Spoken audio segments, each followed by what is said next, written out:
المسلمين ونور يرزقون الفتوح والمنور الرزق والصلاح والجسد والقوة توبة النسو الله تعالى يرزقنا وذريتنا والمسلمين أرزاقا طيبة حسية ومعنوية وظاهرية وبهجة خير البرية على هذه النية وإلى حضرة النبي محمد صلى الله عليه وسلم وآل بيته الكرام. الفاتحة.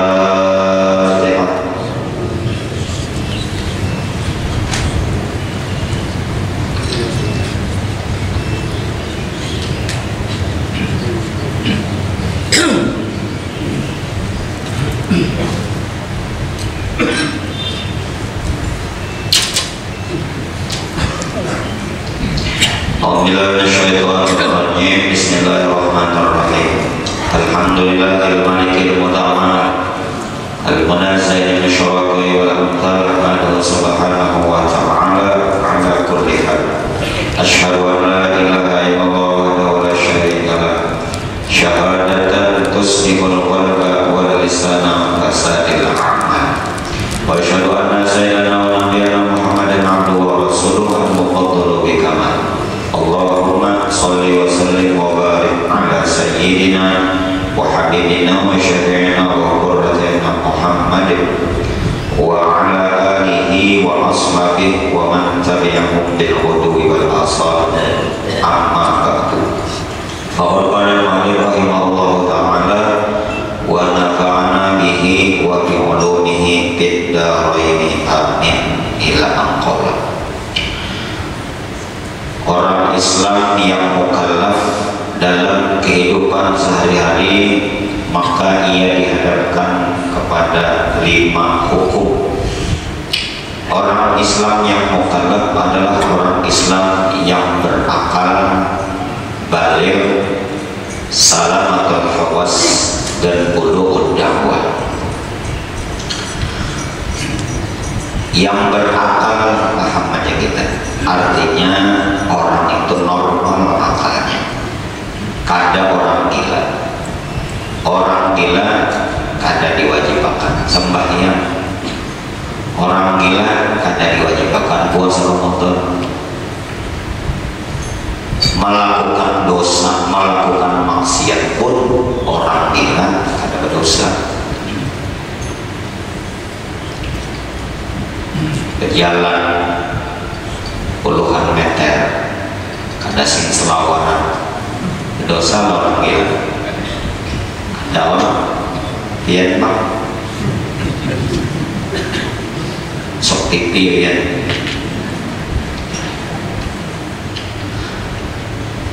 Begitu juga dengan hukum-hukum yang lain. Ini paham kita, ini maksudnya berakal. Begitu juga dengan makna yang lain daripada berakal. Yang kedua, orang Islam yang mukallaf yaitu yang baligh. Baligh disebutkan oleh di dalam kitab Safinatun Najah, tanda baligh pada kekanakan itu ada 3. Bila ada salah satu daripada yang 3 ini, maka kekanakan itu artinya sudah baligh. Bila kekanakan itu sudah mubaligh, berarti mukallaf. Yang wajib harus digawinya, yang haram mesti ditinggalkannya. Bila yang 2 macam ini berselisih, yang fardu yang wajib ditinggalkannya berdosa, yang haram bila dikerjakannya berdosa. Tanda yang pertama kekanakan itu baligh. Yang pertama adalah umurnya sudah mencapai 15 tahun. Lakian binian, bilanya umurnya sudah 15 tahun berarti kekanakan itu sudah baligh.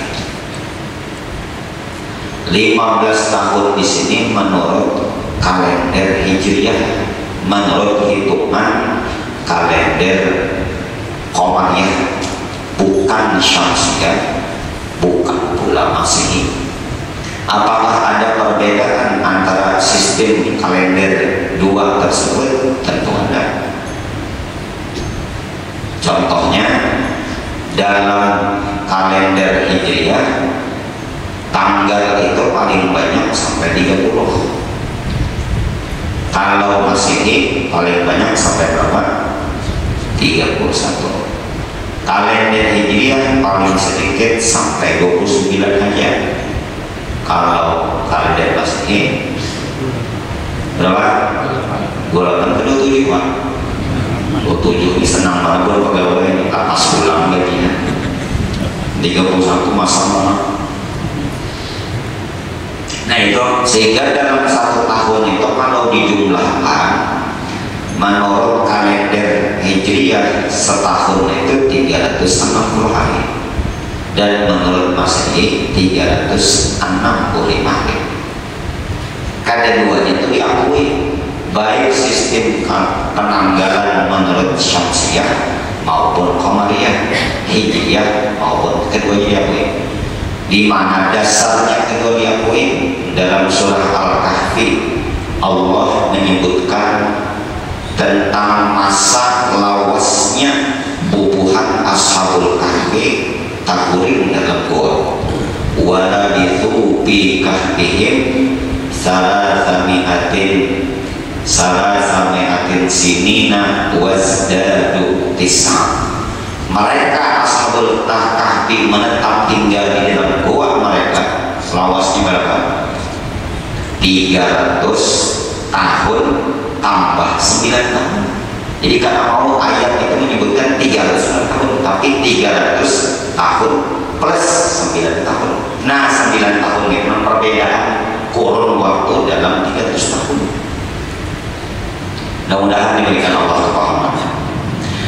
Nah, menentukan kekanakan itu sudah balik atau belum 15 tahun menurut Hijriah.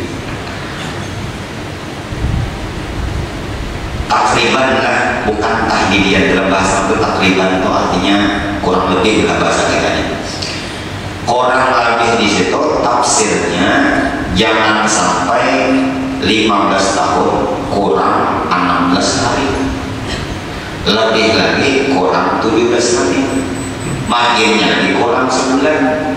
Bilanya umurnya 15 tahun kurang 16 hari dan ke atas itu belum 15 tahun artinya takribian bahasa. Jadi 15 tahun kurang 15 hari, 15 tahun kurang 14 hari, itu masuk namanya 15 tahun. Yang kedua, tanda kekanakan balik pada laki-laki bila umurnya 10 tahun lebih sudah bermimpi. Bermimpi apa? Naik kelotok lah. Bermimpi, sudah paham aja istilah maksudnya. Bermimpi. Jadi kekanakan lelakian ada yang baliknya dengan umur, ada yang baliknya dengan mimpi. Kalau umur 10, 11, 12, 13, 14 sampai umur 15 ada bermimpi, maka baliknya dengan umur. Bila baru sampai umurnya 15 tahun tapi sudah bermimpi, berarti yang baliknya dengan mimpi. Apakah ada manusia umur 10 tahun lebih ada bermimpi? Ada. Contohnya kayak Abah Burus Khobur dalam mengatur sibukkan Allah.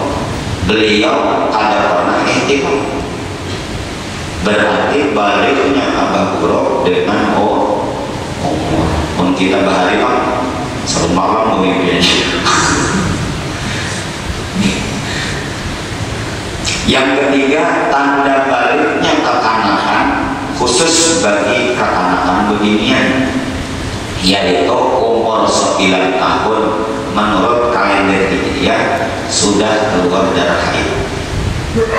Jadi kalau beginian tadi sama capai ada usaha Adam umur 15 tahun, bedanya 9 tahun. 9 tahun takribian tadi, 9 tahun takribian menurut kalender Hijriah keluar darah, maka haid namanya, berarti sudah baligh. Bila umur 6 tahun keluar darah, jangan dipadahkan haid, disajainya tak kubur nibah benaik pohon jambu, haid itu. Kita ingat dulu lagi kekanakan, orang tua memadahkan kekanakan sudah balik kerja bila suara nyawa namanya berubah ya. Asalnya pina halus, tangan dalam, garau suara, berarti nyawa sudah balik. Lain tumbuhnya kumis pada laki-laki, lain juga. Bagana susu bagi binian, lain juga. Lelakian di nama kono-kono sulit. Tanda balik menurut ulama fuqaha hanya 3. Nah, maka bila salah satu ini ada pada kekanakan kita balik, maka dia dihadapkan 5 hukum dalam kehidupan. Bisa fardu atau wajib, haram, sunat, makruh, dan mubah. Yang ketiga, orang Islam yang dikatakan mukallaf apabila salamatul hawas.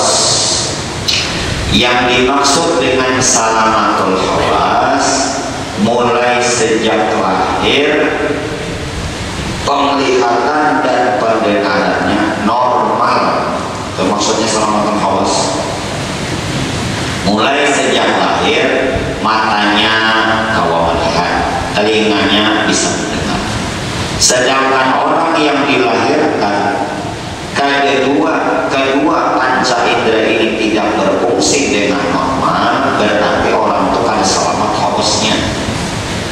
Mulai sejak lahir, matanya karena mau melihat, mulai sejak lahir, telinganya karena mau mendengar.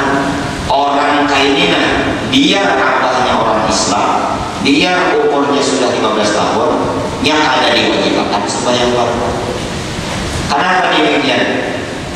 Nah, kayaknya belajar, kan orang itu belajar dengan melihat dan mendengar. Bila 2 indera ini sudah berfungsi, kayaknya belajar. Nah itu bebas orang seperti ini. Mungkin di antara sekian jutaan manusia yang terlahir di alam dunia, hanya sebagian kecil saja keadaan seperti ini. Beda halnya kalau buta saja, mulai sejak lahir buta tapi mendengar, ini masih diwajibkan. Atau mulai sejak lahir melihat tapi tuli, sama.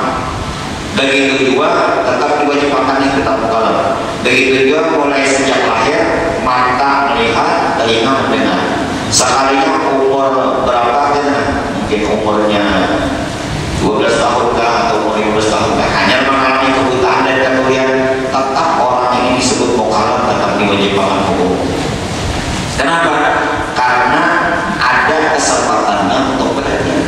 Beda dengan orang pertama tadi, mulai sejak lahir matanya kalau mau melihat, telinganya kalau mau mendengar. Yang keempat, orang Islam mukallaf, orang Islam dikatakan mukallaf apabila bulughud dakwah, sampainya dakwah kepadanya. Ada orang tinggal di negeri yang sangat jauh, tidak ada orang Islam, tidak ada ajaran Islam, tidak ada dakwah Islam sampai ke sana, maka orang tersebut tidak termasuk mukallaf.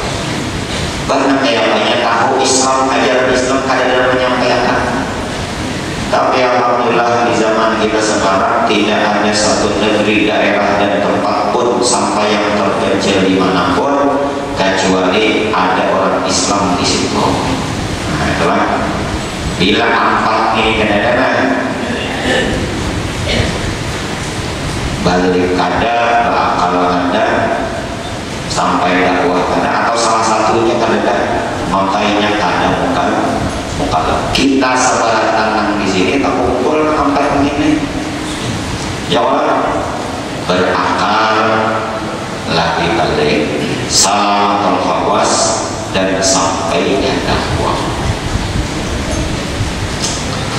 Bila ada orang Islam sekarang yang ada tahu tentang hukum-hukum Islam, itu tidak termasuk udzur Kenapa demikian? Karena pertama inya lawas sudah jadi orang Islam. Yang kedua, tinggal di lingkungan orang alim. Kita ini ya Allah, banyak banget orang yang berilmu, orang alim, hendak bertakun hukumnya. Jadi kalau kita ada tahu hukum itu salah kita, kenapa kita ada belajar? Jadi jangan jadi alasan aku tak salah, aku kada tahu, kada berdosa, ada tak berdosa. Orang yang minal ma'dzurin, orang-orang yang termasuk udzur itu diantaranya dua syaratnya. Pertama, hanya menjadi orang Islam. Yang kedua, tinggalnya jauh dari lingkungan alim ulama. Nah, maka orang Islam yang sudah terhimpun baginya syarat-syarat mukallaf tadi, dia dihadapkan dalam kehidupan 5 hukum. Hukum yang pertama, fardu atau wajib, sudah kita jelaskan pada subuh Jumat yang telah lalu. Fardu suatu kewajiban yang mesti dilaksanakan, dikerjakan dapat pahala, ditinggalkan berdosa. Ada fardu ain, ada fardu kifayah. Nah, subuh ini kita lanjutkan. Hukum yang kedua yaitu sunnat atau sunnah, sama aja sunnah. Apa itu sunnah? Ialah apabila dikerjakan mendapatkan pahala dan apabila ditinggalkan tidak berdosa. Sebetulnya pengertian sunat ini definisi yang dijelaskan oleh para alim ulama. Dikerjakan dapat pahala, ditinggalkan ada berdosa. Namun dalam praktek kehidupannya, dalam praktek kehidupan para ulama-ulama, mereka sangat menjaga yang sunat-sunat. Jadi penjelasan hukum itu dikerjakan dapat pahala, ditinggalkan kada berdosa. Tapi dalam praktek kehidupan sehari-hari, para ulama sangat berpegang teguh dengan sunnah Rasulullah. Kada kayak kita, kalau kita di ujung harus, nah hebatnya kita di ujung harus. Nah, alat sunnah itu yang hubungannya dikerjakan dapat pahala, ditinggalkan tak berdosa. Lalu jadi alasan kita meninggalkan sunat-sunat. Bahwa kita menggawin sunat aja kalau sunat aja kalau.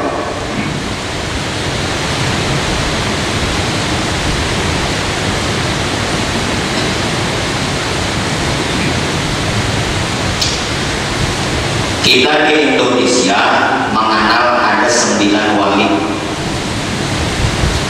Al-Auliya Utis'ah, 9 wali. Apa tuh bahasa Jawanya, Pak? Wali Songo, Wali Sana, Wali Songo, Wali 9. Apa ngaran-ngaran sedikit buat dia? Sebutin aja sampai tangan. Siapa ngaran sedikit? Siapa? Sunan Bonang, Sunan. Sunan itu apa artinya sunan?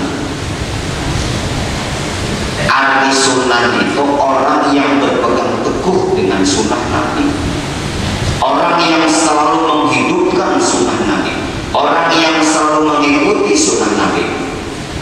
Siapapun orang Islam yang berpegang teguh dengan sunnah Nabi, tidak pernah meninggalkan sunnah Nabi, pastinya diangkat Allah menjadi walinya Allah Subhanahu wa Ta'ala. Dalam hadis qudsi disebutkan, la yazalu 'abdi yataqarrabu ilayya bin nawafil hatta uhibbah, ya Allah. Senantiasa hambaku mendekatkan dirinya kepadaku dengan yang sunat-sunat sampai aku cinta lawannya. Kita kayak hendak jadi wali, makan di tangan kiri, tangan kanan sunat aja mohon aja, tangan kiri ini makruh tak berdosa. Kayak hendak jadi wali, walaya.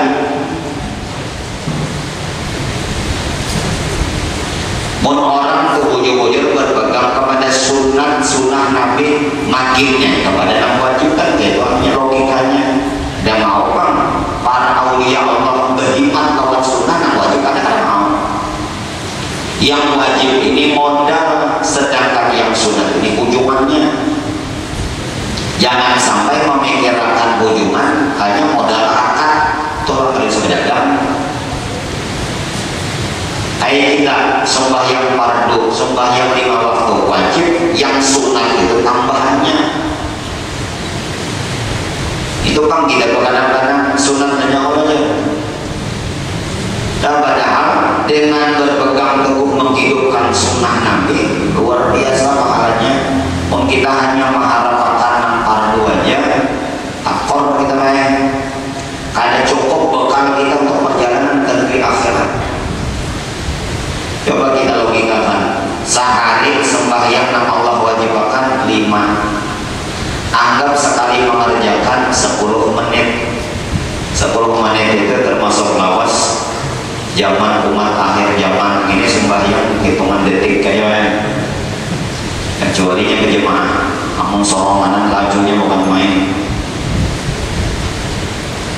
Sekali sembahyang 10 menit, 5 kali sembahyang 50 menit kada sampai sejam.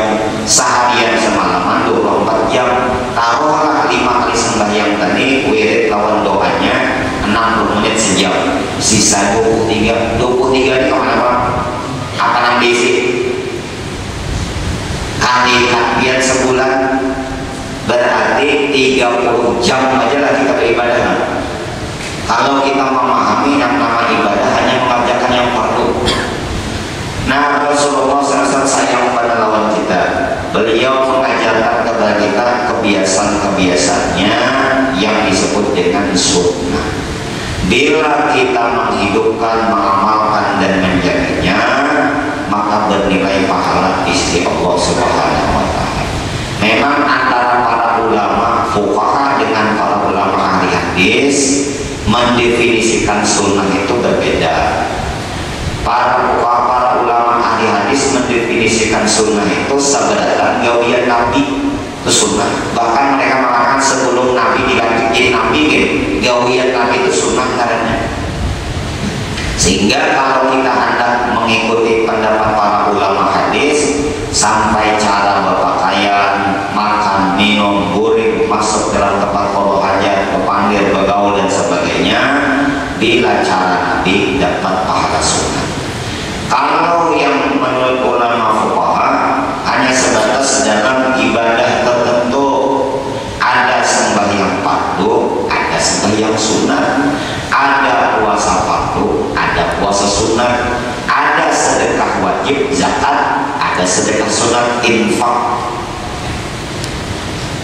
Nah, jadi nang sunat-sunat ini bagusnya jangan kita tinggalkan. Orang dapat pahala sunat, mengerjakan dapat pahala sunat itu syaratnya sebuting niatnya mengumpati Rasulullah SAW. Niat mengikuti sunnah itu, menghidupkan sunnah itu niatnya mengikuti Rasulullah. Memelihara jenggot sunnah Nabi. Sekalinya remaja kita niatnya mau umpati artis, berjanggut mau umpati artis, dapat pahala. Ada yang dapat pahala yang mengikuti sunnah Rasulullah. Kebinian sudah berjilbab, jilbab kan fardu wajib pokoknya. Cadar, nah ini perbedaan pendapat ulama. Ada yang mengatakan sunat, kita mengambil pendekatan sunat, mengambil sunat. Ada kebinian pakai cadar, bila niatnya mengikuti ajaran Rasulullah, sama dengan para ummahatul mukminin dan anak-anak Nabi dapat pahala sunat. Cuma wah ini perkembangan kebinian bercadar gaya-gayakan. Buktinya apa? Dalam kesempatan ini liput bercadar, kesempatan ini ketiaknya kelihatan. Orang yang berpegang teguh dengan sunnah, di mana ini sunnah Nabi. Yang lebih banget lagi, pernah kami pergoki lelakian bercadar. Ya Allah, apa niatnya ini lelakian bercadar? Curiga, ya kan kayak apa ya lelakian ini biar ribut nanti apa aja bagi beginian kata ketahuan jalannya tidak karas. Mulai mana ya karas, mulai yang batis sampai yang karas bertahan. Limbah di pergoki dibuka lelakian, diinterogasi sakanya bukan alay. Tahu lah yang bukan alay? Hah? Siapa namanya? Ini wadang ucok kayak anak bercadar. Masuk ke minimarket orang liput bercadar, waduh luar biasa, hirang-hirang pulang. Sekalinya niatnya manggil jualan orang, disempolakannya dalam cadarnya. Bagus kan ini cadar? Bagus, niatnya lain. Sehingga gara-gara begini nah, mari ganti atau merusak daripada beginian yang bujur-bujur istiqomah berpegang teguh dengan cadar dan hijab. Jadi sunnah Rasulullah ini katanya asal gawe aja kan ada. Perbaiki niat kita itu apa? Perbaiki niat kita.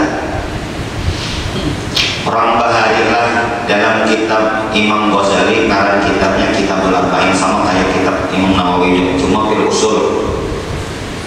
Ketika Imam Ghazali menjelaskan tentang pentingnya kita menghidupkan sunnah Rasulullah, bahkan beliau mengatakan i'lam inna miftah as-sa'adah ihya sunnah. Ketahui olehmu bahwasanya kunci kebahagiaan menghidupkan sunnah Nabi di sini. Sampai Imam Ghazali menceritakan sebuah kisah. Ada salah seorang ulama ahli hadis yang beberapa tahun tidak berani memakan buah semangka. Ada duitnya kah si dinukar? Ada pantangan kah? Ada dua. Tapi kenapa beliau seorang ulama ahli hadis tidak berani makan buah semangka? Alasan satu yang beliau tuturkan, sampai saat ini aku belum tahu riwayat kayak Pak Rasulullah makan buah semangka. Insyaallah itu baik antara ulama, bujur-bujur ulama menghidupkan sunnah Nabi. Pun kita harus lapar, semangkanya konol, hapong benar, kada tahu lagi dah sunnah Nabi dan sikat. Ya Allah luar biasa. Belum pernah baca juga dalam kitab manaqibnya wali-wali habaib para ulama Hadramaut. Ada satu perkataan habaib di sana dengan kami para aulia Allah, ujarnya kami para aulia Allah dari sini. Jangankan hendak menggawinan haram, hendak menggawinan makruh saja tak ada dalam diri kami. Wajar mereka diangkat Allah jadi wali. Mun kita kadang makruh lagi nang haram sikat harus. Kayak apa hendak jadi wali, jadi walut dia. Tukang kita ditipu syaitan, kita sunnah aja. Padahal dengan menghidupkan sunnah Nabi, Allah Ta'ala cinta kepada kita.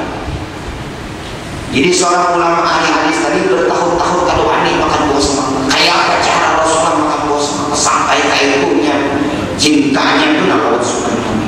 Itu yang kita hendaki. Jadi ketika kita mengamalkan yang sunnah, niat kita menghidupkan sunnah Nabi. Niat kita mengikuti Rasulullah. Makan tangan kanan benar. Ingat kalian yang melajari tangan kanan Rasulullah. Tadi ingat tahu kita. Kadang-kadang kita menyuruh kekanakan kita, nah makan tangan kanan lah. Cok tangan kanan cok. Sayang tangan kanan saja. Tangan manis saja. Kayak puja kita. Padahal kata ulama, nah makan dengan tangan kanan.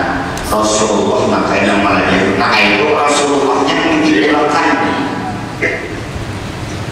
Diberi oleh omnya, anak menerima tangan kiri, jangan tangan kanan. Nah Rasulullah rajin. Nah itu yang ditimbulkan Rasulullahnya, sehingga setiap kita mengamalkan sunnah Nabi, ingat kita lawan Rasulullah. 24 jam kita mengikuti menghidupkan sunnah Nabi, bila hati kita ingat terus lawan Rasulullah. 24 jam kita bersama Rasulullah. Dari segi hukum, para ulama memang menjelaskan demikian. Yang namanya sunnah dikerjakan dapat pahala, ditinggalkan karena dosa. Tapi dalam praktek kehidupan mereka, para ulama-ulama sangat berpegang dengan sunnah Rasulullah. Bahkan disebutkan, kalau orang berilmu, orang alim menggawi nang makruh, itu bisa jadi haram bagi situ. Mun orang awam sekedar makruh ajanya, sebab orang awam kadang-kadang mau pakai, kadang jadi rujukan, kadang jadi ikutan, karenanya orang awam menggawi nang makruh, cukupinya aja nang makruh. Mun orang berilmu menggawi nang makruh, nah sini kan makruh juga kita. Orang-orang awam ini kan takut lagi nya mau umpati gawian orang berilmu. Hati-hati benar orang berilmu menggawi nang makruh, hati-hati benar. Di dalam mazhab kita, contoh adalah nang sunat, contoh. Dalam mazhab kita, waktu kita berwudu, sunat wajibnya mengusap sebagian kepala. Ya, wamsahu bi ru'usikum, dan usaplah olehmu akan sebagian kepala. Bi-nya itu ditambahkan sebagiannya. Dan hadis-hadis Nabi lain yang mendukung tentang hujah ketika membasuh kepala, mengusap kepala, usap sebagian. Dalam kitab-kitab fikih memang itu sebenarnya asal fikih mazhab kita ya, mazhab fikih sama berarti musab sebagian. Adapun mengusap keseluruhan itu sunnah saja. Tapi dalam prakteknya para ulama-ulama fikih ketika wudu pasti mengusap seluruh kepala. Mun kita ini kadang dasar bujur harus kita nih bodoh aja. Sini jangan diusapnya. Apa kata biar kadang mengusap seluruhnya sunat jangan air. Nah itu juga harus katanya ini. Yang tahu ya kalau bekas anggota wudhu yang kena air wudhu ini akan bercahaya nanti pada hari kiamat. Jadi jadwal kami Rasulullah kena pada hari kiamat pinandu bana lawan bukan lokasi ini pinandu bana. Kenapa gula kami? Karena jambul orang lokasi bercahaya. Jambul aja yang coba kok wudhu di jambul aja gini aja nah ini buat lokasi nih kelayan kauman. Orang Arab, masya Allah, orang Arab nih bodoh mah usap seluruhnya supaya bercahaya sebenarnya. Itu kita. Jadi sekadar hukum pengertian definisi sunnah begitu adanya. Tapi dalam prakteknya, ayo bang kita jangan menganggap remeh sunnah Rasulullah. Jangan kita menganggap ada dosa meninggalkan lalu jadi alasan kita akan jangan kerjakan sunnah Rasulullah SAW. Nah inilah pengantar daripada kitab kita tentang penjelasan apa itu sunnah. Yang terakhir, sunnah ini sebagaimana fardu juga. Kalau fardu semalam ada fardu ain, fardu kifayah. Dalam sunnah pun ada sunnah ain, sunnah kifayah. Soal apa yang benar? Kalau fardu kan macam di mana kan fardu ain, fardu kifayah. Tapi sunnah soalnya buat sunnah ain, sunnah kifayah. Sebagaimana hukumnya fardu ain, fardu kifayah. Kalau itu kan fardu wajib, kalau ini sunnah. Artinya bila sunnah ain itu sesuatu yang disunahkan bagi tiap-tiap masing-masing individu. Sedangkan sunnah kifayah, sunnah yang sesuatu yang disunahkan, yang apabila ada sebagian mengerjakan maka boleh sunnah bagi yang lain. Ulun contohkan sembahyang berjamaah sebelumnya azan dan iqamah. Azan dan iqamah sunnah kifayah bagi orang sembahyang berjamaah. Bila ada sudahlah adzan dan iqamah, masing-masing jamaah hendak sembahyang, kada perlu lagi adzan. Yang tadi adzan kan masing-masing. Ada lagi itu maknanya sunnah kifayah. Bila sudah ada adzan perlu lagi asal pian umpal berjamaah sembahyang sini. Tapi kalau pian sembahyangnya di rumah walaupun mendengar adzan di masjid, maka adzan dan iqamah hukumnya sunnah ain. Nah beda dong. Contoh sunnah kifayah lagi, sunnah ain, sunnah kifayah. Berkorban dalam satu RT ada 10 orang sugih, 10 orang sugih. Maka yang ke-10 ini disunahkan sunnah muakkadah berkorban. Ini panitia ada kasus aja kita mendaftar berkorbannya.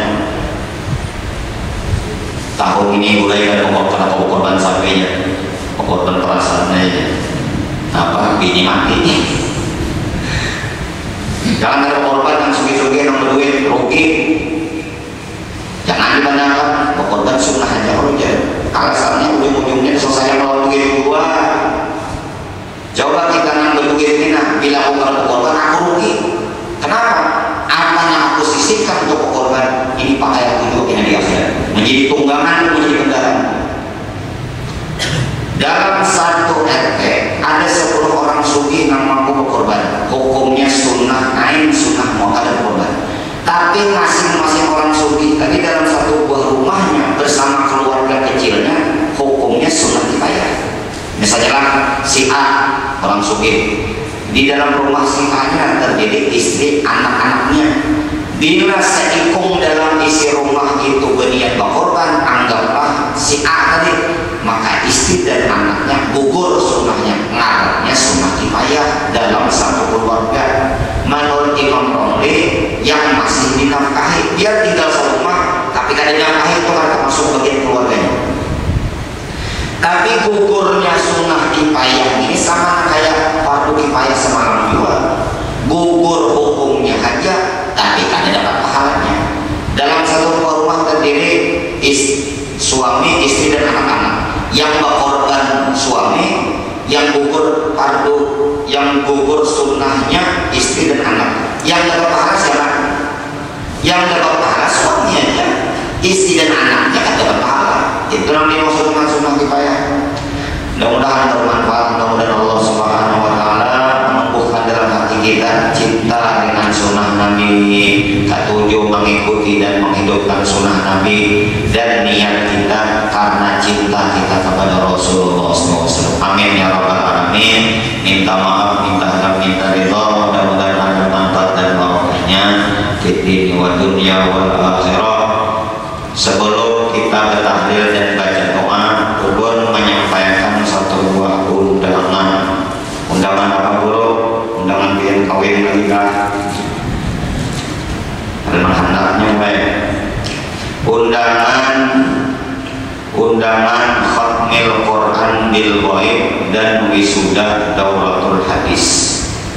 Nah ini undangan khatmil Quran bil ghaib ini kekanakan santri yang sudah menyelesaikan hafalannya 30 juz.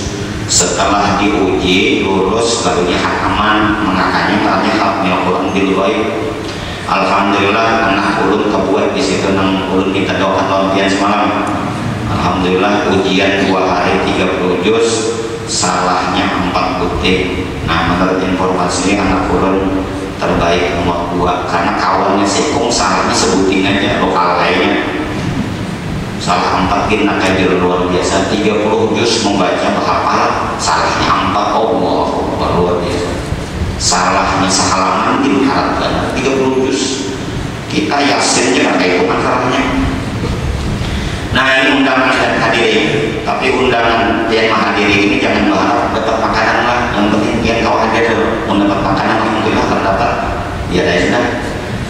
Nah acaranya apabila insya Allah dilaksanakan di hari Ahad tanggal 22 Mei 2022, berarti Ahad besok Sabtu Ahad. Nah waktu jam 9 waktu Indonesia bagian tengah sampai dengan selesai.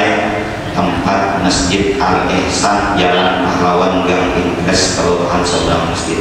Mungkin hendak tahu Kampung Sasirangan. Nah, datangi karena gitu. Insyaallah ulun di sana juga kita menyaksikan. Ini mudah-mudahan dengan kita bisa berhadir, mudah-mudahan kita dapat keberkahan orang-orang yang hafal Quran, orang yang belajar hadis Bukhari tuntung, dan mudah-mudahan anak zuriat kita, keluarga Allah pilih kena untuk menghafal Al-Quran. Allah ini kita niatkan dan kita hadiahkan pahalanya untuk Haji Mursalah bin Tayyib Haji Sawiyah binti Soleh, So'amah bin Soharjo, Haji Hajah Suhairi binti Haji Mursalah. Kemudian yang kedua kita niatkan untuk Abah Guru Sekumpul, Abah Guru Haji Ahmad Zulianun bin Guru Haji Muhammad, Kiai Haji Muhammad Taib bin Haji Usman, Haji Saudah binti Haji Sulaiman, Haji Ahmad bin Aman Masrah, Rusmianto bin Parmin Ruslan, Haji Ruslan bin Abdullah, Haji Bukon bin Haji Uthman, Haji Mugian binti Haji Mukhtar, Haji Ali bin Sarah, Iswasa binti Randa, Haji Musa bin Mawan, Sarwiyah binti Ali, Haji Bukri bin Ali, Haji Masrah binti Kadir, Haji Hussein bin Haji Hasan Basri bin Hasan Basri, Haji Talab binti Maksani, Haji Paradus bin Umpaw, Haji Abdul bin Ati Umpaw bin Abdullah, Haji Miyam binti Haji Tukacil, Haji Mantan binti Jabar, Jair bin Haji Abdul Masbah binti Haji Marji. Dan mudah-mudahan niat kita, hajat kita dunia akhirat dikabulkan Allah Subhanahu wa taala. Hadiniya wa sallallahu alaihi Nabi Muhammad sallallahu alaihi wasallam. Al-Fatihah. Alladzi amanu wa tatma'innu qulubuhum bi dzikrillah wa bi tatma'innul qulub. Afdalu dzikri ma'annahu la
وعلى آل كل والصحابة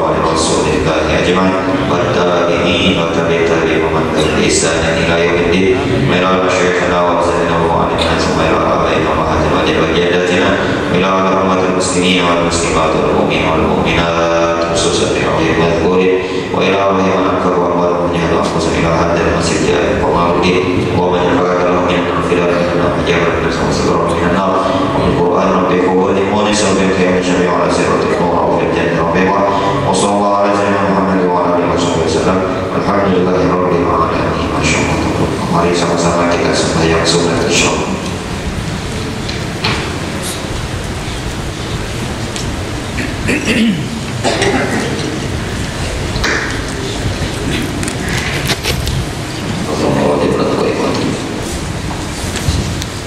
Alhamdulillah ta'ala wa bihamdihi Allah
Allah